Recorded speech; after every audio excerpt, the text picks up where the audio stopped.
And then as soon as July came round, the UK was just like, nah, you're not having any more summer. Summer is gone. Here is rain. And I thought, oh no, all of my Barbie dreams have gone. I've lost them forever.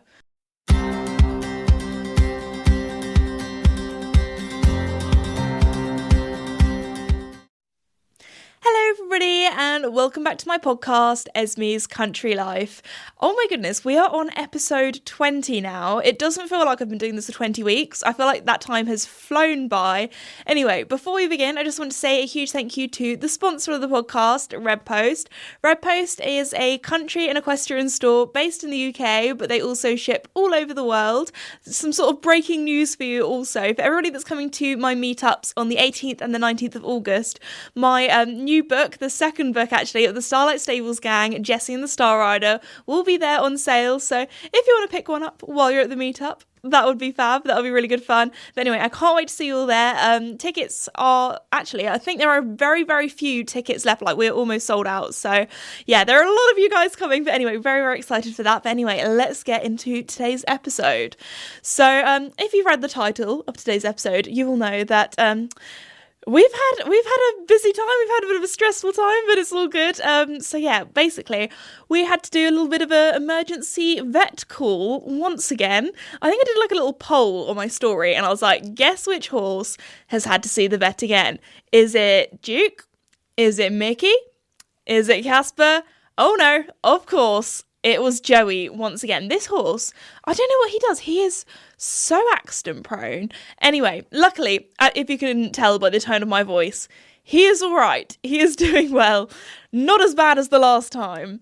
Anyway, so I took Joey up from the field. Normal day. I was going to do a photo shoot that day. I think Lemieux had some new sort of brushing boots out, like the dressage kind of fancy white ones. And anyway, we're going to take some photos of Joey and them.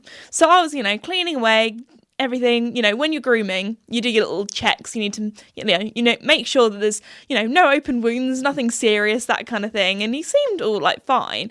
And it was when I was brushing his legs, I realised, he's got like a tiny little cut on the outside of his leg. And at first I was like, Joey, how on earth have you got a cut on the outside of your leg? Like, normally you think inside of the legs, maybe he's stepped on himself, or one of the nails in his shoes or the clenches maybe just like slightly I had a little hiccup then. Maybe one of the nails or one of the clenches on the inside of his shoes has maybe scratched himself. But no, don't know how he did it. And then we had a little think, and we're like, you know what? I reckon, like, he is a boy that likes to roll. Like, every time he goes out in the field, he rolls all day, every day. Rolling is his favourite thing. So I reckon he has rolled into maybe like one of the posts, because he's not been in the field where he had his injury, and I feel like I'm such a cautious mum. Like I was literally saying in one of the previous episodes, I just wish I could wrap him up in bubble wrap. And I think what's happened is he's rolled into like one of the posts. So we have our kind of setup is we have electric fence, and then there are some like in the corners and things, there are some like wooden posts with like little kind of clips kind of put in them, so you can clip the electric fence onto it. So I reckon he's just grazed himself ever so slightly and just had like a tiny little cut on him, which a lot of horses do, every now and again. Horses are very accident prone animals, and I feel like Joey is definitely on high up on that list of out of all the horses in this world. But anyway, so we think he gave himself a little cut, and then as I was kind of examining this little cut that he had, and like when I tell you, it was literally like the tiniest graze, nothing dramatic at all. And then I had a little feel of his leg, and I was like, oh, feels a little bit warm.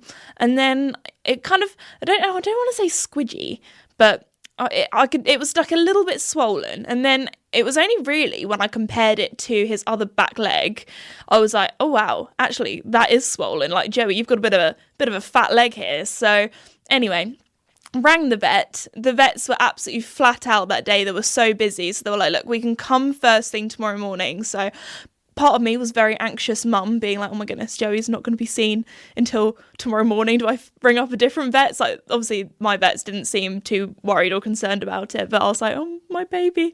Anyway, our vet very kindly came 7 a.m, crack of dawn, to come and see Joey, and was like, so I did a trot up with him, and he was completely sound. Like, the boy was fine. Like, if it wasn't for the swelling, I would have just, put a bit of Sudocrem on or a bit of purple spray, whack that on.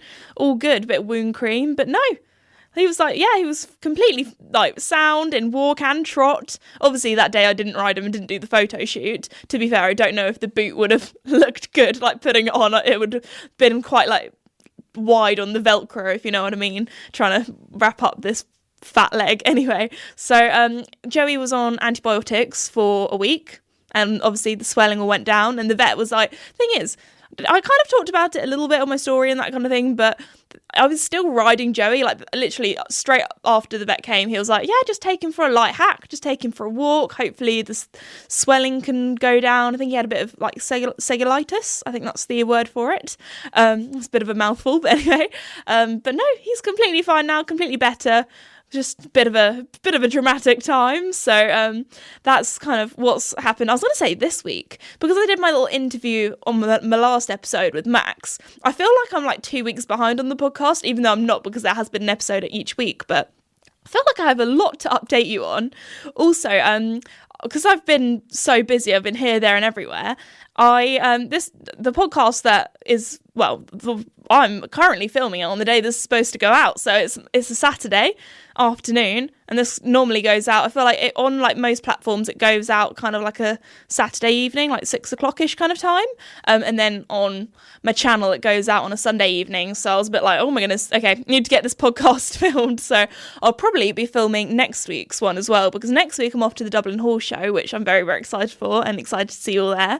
So it has been a busy time. I feel like August is like the most crazy, busy, wild time for me, because it's like all the shows are happening, all the stuff is happening, and then I'm already thinking about filming, autumn winter collections in August. I mean, it does feel like it's the right time for it, because I was going to say July has been a washout, the beginning of August has been a bit of a washout as well. Like, I was talking to my friends about this. June over here in the UK, we had hot sunshine, beautiful, like heat waves, proper hot.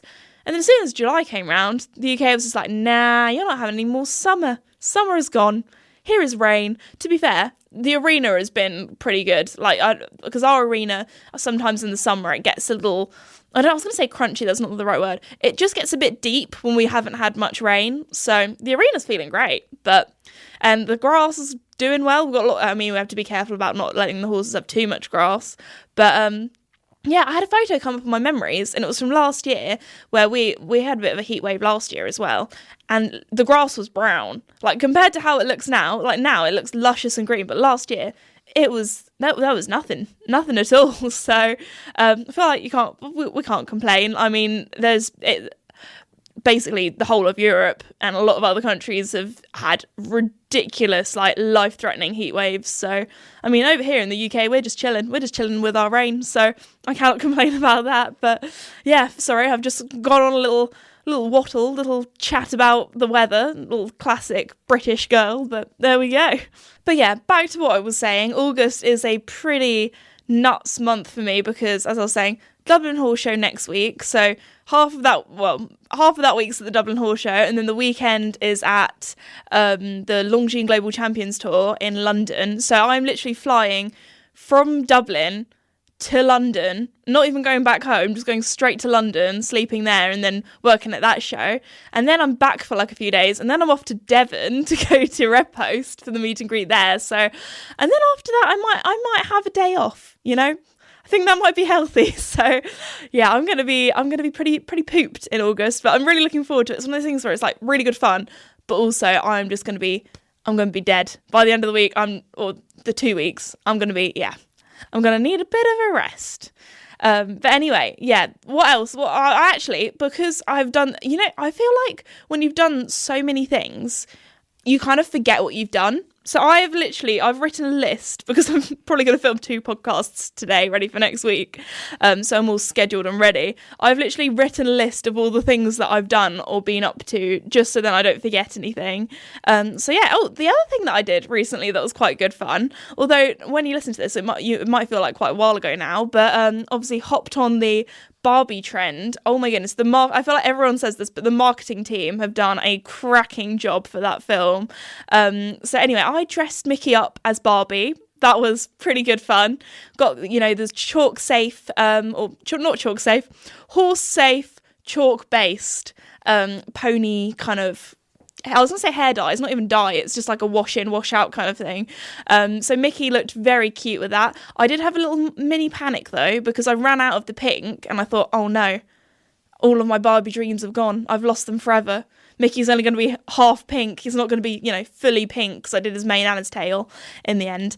But I had some red paint and I had some white paint and I had some purple paint, and I mixed it all together and it made this like beautiful sort of pastel-y, lilac-y, pinky colour. So Mickey was sort of pinky and lilac-y, and he looked really cute. Me and my dad, we were joking about this. We were saying, I've done Barbie for the Barbie movie. How about when Halloween rolls around? Because obviously Margot Robbie plays Barbie. How about I be Harley Quinn and Mickey is the Joker, and we do that for Halloween? And we were just thinking about how funny Mickey would look as the Joker, with red face paint around his mouth, green in his mane, that kind of thing. Obviously, I'd have to make sure that none gets in his actual mouth or on his lips, so I'm a bit worried about that. But I think he would look ridiculous, and it would just be so funny. Of course, Mickey was an absolute angel when he was being dressed up as Barbie. Like, he was so good. I mean, I think he probably had the best day ever, to be honest. Like, he was standing there. Well, I was going to say sitting there. Horses don't really sit, do they? He was standing there and he was eating loads of haylage. So he was, number one, got extra food, always bonus. And then number two was getting pampered by me, got a full-on groom and a bath and having like his mane played with. So he had a blast. He had a great time. The only thing that Mickey doesn't like having done too much, though, is having his face washed, especially like where his forelock is. So I tried to wash it the best I could without him being like a little bit like, girl, can you not do that, please? I do not like my face being touched. But anyway, so after, grooming him and washing him and, when I was de-Barbieing him, basically, that's the best way to describe it, turned him out in the field, and because he still had a little bit of pink left on his forelock. And I mean, I kind of call him my pink pony because he has a pink nose, he has pink skin, he's cute, but he kind of looked like a Neapolitan ice cream. So, because he had he's a Cremello, so he looked like the vanilla, and then he had brown all over him because he'd been rolling in the dirtiest patch in the field, so it was all muddy. So that was the chocolate, and then he had a little bit of pink left in his forelock, and obviously his pink nose with a strawberry. So there we go. That's what Mickey looked like for like a day. I mean, it did rain the next day, and then it all washed like any of the remaining sort of pink, I was gonna say residue then, don't know if that was the best word, but you know what I mean, the faintest of pink washed away quite quickly. So Mickey is unfortunately not a pink pony anymore. I've been using that same sort of like chalk paint, or some people said, oh, why didn't you just use hair chalk? But I find like the chalk paint works really well because you can kind of like slap it on a little bit better and kind of rub it in better. I don't know, I just think it works well. And then I got like a little brush and I like brushed his mane through so it didn't go all, like sometimes the chalk paint can make them go a bit crispy, like, when you have like wet hair and it kind of dries like a little with like a bit of a cast, I don't know, that kind of thing. So anyway, Mickey looked really good. I did a TikTok also of that, and that video really blew up. I need to check now how many views it has. Last time I checked, I think it was on 1.2 million, I want to say. So that was quite good fun. And then there were loads of people being like, oh my gosh, I want to do this with my pony, or 1.7 million. Oh, well, that's more. It goes to show how often I check my views. I feel like when you first start social media, you're always checking the views, being like, oh my goodness, like, how much has it got? But now I feel like, because it's something I do every day, all day, like, I put out at least one bit of content, like, once a day kind of thing. So I feel like I'm a lot better at, like, not checking it all the time. Like, I go to my house, I go to my cottage, and I just kind of forget.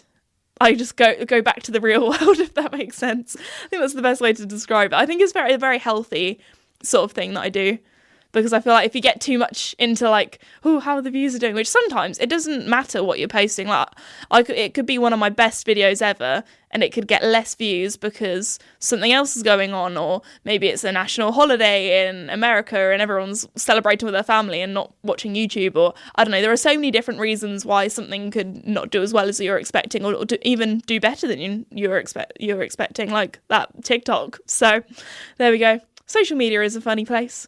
But oh yeah, I haven't even told you, like, I went with all my friends to go and see the Barbie movie. We went on a Monday night, and at first we were like, oh my goodness, like we thought, weekend was going to be busy. We all had plans that weekend anyway, so we were like, let's go on a Monday night. It'll be nice and chilled. I'm always like, it's quite fun because all of my friends kind of live in like a small town, and then I live in the village, so I drive from my village to my friend's kind of small town, pick them all up from the small town, and then we go to like the big town, if that makes sense. And it's not even that, like, I only live half an hour away from the big town, so it's not that far of a journey. But saying all those different destinations probably made it sound like I lived like 5 hours away from any civilization. But anyway, so it's quite fun. I'm like the little taxi driver, and I pick up all my friends, and we listen to music in the car, and we all wore pink. Actually, I was going to say we all wore pink. That was a bit of a lie.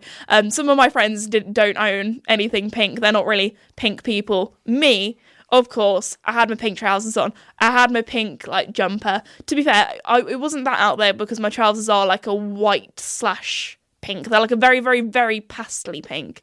It's like, they're pink, but it's not like pink. Anyway, so I had a great time. We all had fun. We loved it. I feel like it was quite interesting because I feel like half of us after the movie was super hyped, absolutely loved it, talking about all the jokes and the things that we found funny. A few of my friends were like, it's kind of like they found it a little bit American humour. I don't know if that's the best way to describe it. I feel like British humour and American humour is quite different.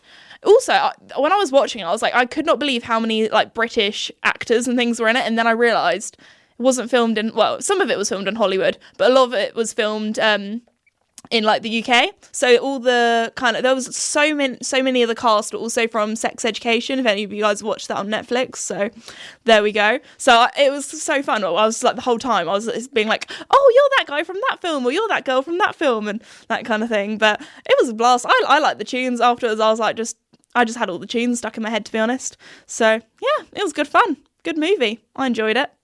But there we go. There were some bits where like I was going through TikTok like straight after watching the film, and I was looking because obviously I hadn't seen I'd seen it, so there weren't any spoilers. Don't worry if you haven't seen it. Won't be talking about any spoilers. Not really that I would say. It's not really a sort of film that you could spoil. I guess there aren't like, I don't know. Like, it just kind of, like, happens. It's not like there's, like, a big thing or plot twist or, I don't know. A lot of people were saying that it made them really sad, and a lot of people cried, so I could understand that. I think the best way to describe it is it kind of made you emotional in the sense where it's kind of like you kind of realised, because the film is a 12, so it's not designed for kids, it's designed for people. I'd say the film is designed for people who had a Barbie when they were a child, but now no longer play with the Barbie. If you're still the age where you play with Barbies, then it probably is going to be a little bit too adult for you. I think that's the best way I'd describe it. So, but no, it was kind of like sad in the sense where a lot of it was kind of like, you're an adult now, and when you're a kid, you think the world is a very happy and lovely place, which I try and make my kind of channel and social medias to be like sort of happy and lovely, safe kind of place for people. But it kind of made you think like, oh yeah, the world isn't all sunshine and rainbows kind of thing. But yeah, no, it was good. I feel like I kind of want to watch it a second time because there'll be like so many like little extra details that you probably wouldn't have noticed the first time watching it, or like little like kind of things in the background, and I think they did. I enjoyed it. I'd watch it again. I had a good fun. I just felt like it was a very like, also watching it in the cinema with all my sort of like girlfriends, and then like in the cinema it was just a group of women, and there were these people right at the back of the cinema, and it was amazing because at every joke they were cackling and laughing so loud, and it just made it even funnier hearing all like this laughter in the background. It was definitely like, I don't know, the atmosphere was a really lovely kind of happy place. So there we go. What else have I been up to? Sorry, I'm gonna have to check my list again. I feel really unprofessional doing this, but I went and saw that like 2 weeks ago. I feel like a lot has happened in those 2 weeks. So was it even 2 weeks? Maybe it was even longer. Oh yeah. Something else that happened was after Joey recovered from his injury, I went and took him on the hills. We went for a lovely sort of ride around there, and that's honestly one of my favourite places because we can go there in the winter and it's not too like muddy because it's up on a hill. Obviously all the water kind of drains down, so it's not like a proper bog like some of the places are where we live. So we took him there, and when I was writing down like all the things that I was doing, it just reminded me of this really funny story. Now normally when I like think of like a random story, I literally just sit here and just like verbal diarrhea all over you. Sorry, that didn't sound very nice, but you know what I mean. Like I'll literally, if you've been listening to the podcast for a while, you'll know that I'll literally just sit here and just chat away. And it's almost like after filming, I kind of think to myself, what did I even talk about for half an hour or 45 minutes kind of thing? Because I often just like think of like little stories and then kind of intertwine them with what I'm talking about. But when I was on my hack with Joey, it just reminded me of this one time. And when I tell you, these hills are like steep, like they are proper steep. They're so steep that there's this one hill that's so steep that what I do with Joey is I walk him. Some people probably say it's quite bad. I like kind of trot him up the hill, but it's so steep that it's easier for him to canter up the hill than to trot it. So I kind of trot a little bit and then he's like, okay, I'm going to canter it so I can just get it over and done with kind of thing. So it's a bit more momentum to get him up this hill. But anyway, it was that exact hill one day. I think it was, can't remember when it was now. It was maybe a few winters ago. I took Joey there and there were this couple. And they were probably like a retired couple, like they were on the older side, and they went down this really steep hill on scooters. Like I can't remember if they were like, I was gonna say 4x4 scooters. They definitely weren't 4x4 scooters, but you know what I mean. Like maybe like scooters that were a little bit more designed for off terrain. Like they only had 2 wheels, but maybe they were electric scooters. But when I tell you, they were zooming down this hill, and the whole time I was watching them, I was like, one of them's going to stack it. One of them's going to go over the handlebars. Like, it was the most bizarre thing I've ever seen in my life. Like, that is not your normal everyday sort of thing that you pass when you go for a hack. You know, maybe the odd person with a dog. Like, normally I don't really see anybody on that route because it's quite a long one. You would only really do it if you're on a mountain bike or a horse, because I don't even know how long the route is. I want to say maybe like 10 miles, 7 miles, that kind of thing. Like it depends which route you do, because there's one which is a little bit longer, but yeah, it's a good long route, so you don't really normally see anyone around there. So I was like, good on you fellas, go down that hill. I mean, I was really hoping that they were not going to fall off, because I was like, that it gave me the heebie-jeebies a little bit. Like I always have nightmares. I feel like this is like a really weird, like reoccurring nightmare that I have. But I always have a nightmare that I'm walking up a hill and then it just gets steeper and steeper until it kind of goes back on yourself. And then I'm kind of like clinging on for dear life. And then I kind of fall. So yeah, I don't know why. That's just like a random reoccurring nightmare that I have. Like I don't think I've ever had, people always say they have nightmares like that they're naked somewhere. I don't think I've ever had like a nightmare where I've been naked in public places. I don't know. Maybe I'm that, or like a lot of people say they have nightmares that their like teeth fall out. I don't think I've ever had that actually either. I think I've had a nightmare where like, I know this is a really weird nightmare that I had once. I had a nightmare that these girls from my school shaved my eyebrows off. Like that is, I feel like that is a weird dream. Like I woke up and I was like, do I still have eyebrows? And I was like, yeah, no, that was a dream. That was a dream. So there we go. Nightmares are really weird. I don't even know how we got onto the topic, but there we go. Very, very strange. What else have I been up to with my boy? Not with the horses, but something I did do. Something that we do in my sort of friendship group every single summer is, because a lot of my friends are sort of like farmers and things, so went to this one of my friends' kind of farms where they have like a big hill, and we basically get a lot of I was going to say tarpaulin. It's not really tarpaulin, it's, you know, the sort of sheets that you wrap silage with, that stuff, I'm pretty sure, because I think there was one bit which I felt so bad for my friend. It had a bit of cow dung on, so I'm really not advertising this, am I? I promise you, we had so much fun, it was great. But this is how British country people have fun in the summer. You know, we don't have fancy water slides like in Spain and things like that. Oh no, we get a bit of plastic on a hill that might have a bit of cow poo on, and then we get this probably sounds really bad if there was areas where like there was hose pipe bans. We never do this when it's a hose pipe ban or there's not enough water. there's been plenty of water in July, I'll tell you that, as I was saying earlier. So, and then we get like a big container with water in, put it on the back of someone's like Land Rover kind of thing, and then we open it, like every now and again we let a bit of water out so it goes down the bit of plastic, and then we slide down, we get loads of like fairy liquid or what is dish soap. There we go. I feel like it's one of those like name brands that, don't worry, today's podcast is not sponsored by Fairy Liquid, it's sponsored by Red Post, but anyway, it's one of those name brands that you just like say the name of the brand rather than stuff. Anyway, dish soap, there we go. Or washing up liquid, that's the British version. Dish soap sounds more American. Washing up liquid is the more British version. Anyway, now we've got that cleared out of the way. So yeah, we would spray it all on the tarp and then we'd just slide down, and it's so much fun. But my top tips, if you're going to do that, I every year wear a long sleeve, I basically just wear my riding stuff, wear a long sleeve base layer, and I wear leggings, because if there's one bit that doesn't have enough water and doesn't have enough soap on, all the carpet burn is not good. Ooh-wee. Anyway, also one year we accidentally put it on a bit where there were loads of thistles, and like the thistles kind of was sprouting in little holes through the top, so that wasn't very good either. Like there are a few prickles in places that you do not want prickles. But yeah, that soap does get everywhere. Like by the end, you were just absolutely covered. We used some, would you call it a lilo? Is that the word for it? Or like a blow up? There was one that was the shape of a pineapple, one that was a flamingo, and we kind of, those were better because a lot of the lads, they would run and just bash onto the ground. Like the ground is hard. Even though we've had a lot of rain, like the ground is still quite hard, even though it's slippery.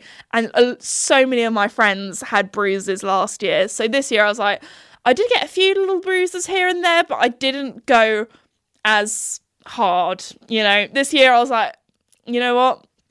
I'm like, you do ache a little bit the day after, but the best runs I did was when I was holding hands with my boyfriend, because we had like more weight then, we had a bit more momentum, and he kind of like pulled me down.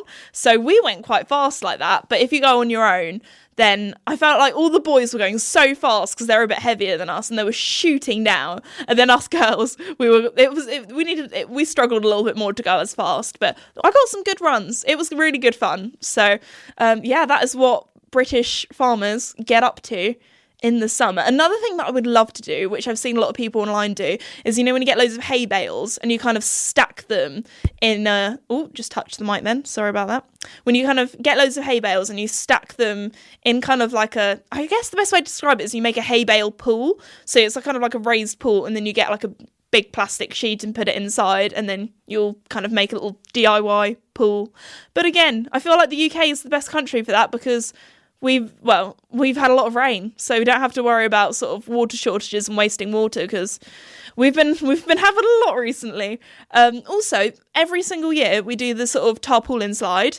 It rains. The last 3 years it has rained, and tell you what, I'd say it's probably better when it rains, because there's more wetness on the sheet, so it's a little bit more slippery. So yeah, that was great fun. When we were younger, we used to have like a little play frame in the garden, and what we would do is we'd get a little sheet, and then you would actually go really fast, because we'd get the hose pipe, tie it to the top of the slide on the play frame, and then we'd go down the slide, and then we'd just carry on shooting along, like literally the whole other side of the garden. So yeah, good times. Also, thought I would do a little bit of a cottage update, because I feel like I haven't done one for a while. I really need to film more cottage renovation videos. I did a meetup recently, and so many of you were saying how much you really enjoyed that series, especially like a lot of mothers and daughters. I feel like watching those videos together, which is really lovely. So yeah, I need to do more of those. The cottage, that's one thing I get asked the most, especially at meet and greets, like, how's it going? So I feel like all of the kind of construction work, like the house is now, it's stable, it's sound, it's all good. It's not going to fall down like it did when I first bought it, but it's at the moment it's just kind of like I'm not going to say I've had like a pause from doing stuff, because I've been doing like lots of little stuff. Like each week I'll order like a little thing, and then it arrives and I'll put it somewhere, even if it's like a little. I've got a new coffee table. That's not a little thing, that was quite expensive. I was meaning more like little side tables, because yeah, there were a few times where I didn't have a side table, so I was just kind of like, this sounds really bad, balancing my glass of water on the sofa, and it was a bit precarious. And my boyfriend was like, Esme, please just put it on the floor, don't put it on the sofa, because it was on the edge. And he was like, girl, it's too scary for me, it's gonna knock over, it's gonna spill. So yeah, I now have a side table, so I'm not gonna be spilling any more water. And I only spilled it once, just saying, only once. I mean, I am known for being pretty clumsy. Like I am one of those, I am that person that will always get food down me. I will always like spill a drink or accidentally spill something down me. So yeah, I don't know what it is. I feel like just sometimes I'm just not that coordinated. I think maybe with my dyslexia, I don't know if I have dyspraxia as well. Is that the thing where you're not quite coordinated? Because I feel like I probably have that. But anyway, back to the cottage update. My favourite thing recently has been thrifting vintage artwork. So in one of the nearest towns, kind of where I go every now and again when I do leave the house or leave the farm, there's like quite a lot of vintage shops kind of in our area. So I love going to there and like finding like secondhand pieces or going to charity shops, that kind of thing. But also my favourite thing, I know I've said this before, but I love Etsy. Etsy is my go-to place because I feel like Etsy has all the stuff that nobody else has. Like there are some pieces where it's just like one thing and like you're the only person that has that thing that person's made, or if they make something custom as well, like it just feels so cool. Like I don't want to be like, I'm not like other girls, but you know, it makes your house feel more like a home and more unique. So I've been loving buying lots of like vintage kind of pretty flower paintings or landscapes. I've recently got one and it is so cute. It's like a little scenic landscape. It's an oil painting as well, and it is an original. And oh my goodness, the prices, I cannot believe how good they are. Like, to be fair, I don't know how many people would want a landscape picture with some cows on, but that is right up my street and I love it. It's got like little Frisian cows in the background and there's like a little river, and I just think it looks so pretty. So I'm thinking of maybe putting that up in my bedroom. I've got like tiny little DIY flower pictures up that I basically bought this book for 50 pence from an old bookshop in the village, cut out the little kind of pictures, put them in frames, and I made my own little artwork. So I might take those down and put them somewhere else and then put the big painting above my bed. I feel like that would look really good. The other thing that I've been doing recently is, I've also, another little new thing. This was quite a big purchase, actually. This is probably one of the most expensive pieces of furniture I've bought. It's kind of like, I don't know how to describe it. It's like a chest of drawers, but not a chest of drawers. It's like a dresser without the top bit. So that actually is going under my TV. And my boyfriend, who's very handy, has very kindly, because I've got one of the frame like TVs. I bought it in the Black Friday sale last sort of Christmas time, because that was actually a really good time, because I moved in the October, and then I was like, I'm just going to wait to buy everything when Black Friday becomes a thing, when all the sales are on. So even though it's a little bit more of a fancier TV, I cannot lie, because I got such a good deal on it on the Black Friday sale. It was kind of like the price of like the normal TVs that I was looking at. So that is very fancy, because it literally looks like a picture frame. And what he's done is he has made two little holes in the wall, one where the TV is and one where this kind of dresser is underneath, and he has chased the cable through the wall and out again, so it looks like the TV doesn't have any wires, so it literally looks like a frame. So that's what I've been doing. I was messaging my physio D about that, or like she's kind of like my physio and my trainer. If you've been watching my channel, you'll know. But I was messaging her, because I'm really good friends with her, about how we've done it, because we were having a whole conversation about how we were going to hide these wires in my cottage. But anyway, so that's been the sort of fun thing today that we've been doing this morning, and moving that sort of dresser in as well. Like, that was pretty hefty. I had to get my dad and my boyfriend to help me carry that in, so very, very lucky and very grateful for them with all their help. But yeah, also the cupboards that everyone has been asking, like, I think I said in the video, like, please comment on everything.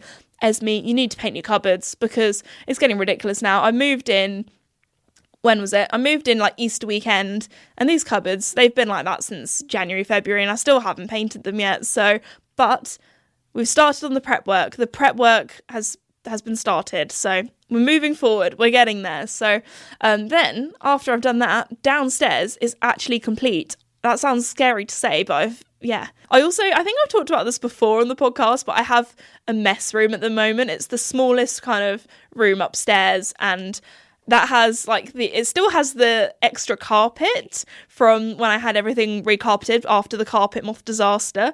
So the carpet people just left it in that room. So I need to I don't know if I need to put that in the attic and then I can keep a bit. So then in case there's any spillages, I can fix it. I've got some spare carpet. So and then it's also got all the paint pots, paint brushes, boxes of stuff that I haven't put in storage yet or needs to go in the attic, or I think my Christmas decorations are still in that room. That's not very good. Oh no, I think I did actually move them into the attic before the carpet people came. What else? It's got like the hand sander, saws, that kind of thing. So that's like the DIY room. So yeah, that's kind of everything really. I've just put some mirrors, put some pictures up, and got a few little more bits of furniture. So I do need to do another episode. I'm very excited. I've got these bedside tables, that's the one that I thrifted, that I need to do up. They're currently sitting in my dad's shed with all the sort of his kind of power tools and stuff in there. So I need to sand them down, paint them, but yeah, that is the next job, because at the moment I was going to say the master bedroom, all the bedrooms are kind of like the same size. In my bedroom, but actually we've been recently calling the spare room Ruby's room, because when my boyfriend's dog Ruby stays at mine with him and me, she I don't know what it is, it's so cute. Like she'll sleep on our bed for like a little bit, and then once we've fallen asleep, she'll hop off and she'll go and sleep in the spare room, and she'll sleep on the spare bed. Like, don't worry, this isn't bad behaviour. We let her go on that bed because that room's also kind of an office. So sometimes when my boyfriend works in there, we let her like lie on the spare bed. So we kind of joke that that's Ruby's room now. She's made a little home there. So there we go. It's weird because at his house, she knows not to go upstairs. Like, there's nothing on the stairs or anything. Like, she just knows, like, I'm not allowed to go upstairs, so I never go upstairs. And to be fair, when she's at mine, she only comes upstairs if we say, like, come on in. So that was my little dog voice then. So but she loves it. She loves staying with us. And I think it's because the first few times she stayed at my house, we were like, oh, she can like stay in, our room with us kind of thing. So she, like, doesn't feel lonely downstairs in like a strange place, even though she's not that kind of dog at all. We always say she's the most easily kidnappable dog, because she finds everyone friendly, wants to be friends with everyone, and will be like, yeah, I'll come along with you. You seem nice. Yeah, go for it. So anyway, I think that's kind of how that started. But yeah, we let her cuddle in bed with us sometimes, so she's very sweet. But she only gets on the bed when we let her, and she knows she's loud on the one in her room because that is Ruby's room. So there we go. What else was I saying? I don't even know how I got onto Ruby. Was I talking about, I don't know. I was talking about what I'll have in each room, I think. And yeah, just basically I've put some new decorations up. But yeah, hopefully when I'm back from all my travels and all my exciting meetups and shows and that kind of thing, I will get back on the cottage renovation grind, because it's that kind of weird stage where almost everything is done, but not quite. Also, there's the whole garden. I need to do like a garden renovation project. Like, I've got the summer house that probably I want to turn into like an at-home gym. I've been saving up because having a house is very expensive. I've been saving up for a new patio, which probably, I was going to say definitely won't be done by the end of summer, but it feels like summer has already ended because the weather's been so bad. But there we go. No, very much looking forward to that. But anyway, I feel like I've been whittling. Whittling is when you like get a little stick and you make it into a spike, isn't it? That is not what I was meaning. Wittering, that is what I mean, wittering. I've been wittering away for quite a while now, and I do need to film a second podcast straight after this where I'll probably just put a different jumper on, but there we go. So if next week's podcast I look quite similar, that is why, because I need to kind of pre-film one, but it's fine because I've still got a lot more to chat about. So anyway, thank you so much for listening to today's episode. Thank you again to Red Post, the sponsors, for sponsoring the podcast. Really hope you enjoyed hearing what I've been up to lately. And yeah, excited to see you all at the Dublin Horse Show next week. So yeah, thanks for listening. See you next time. Bye.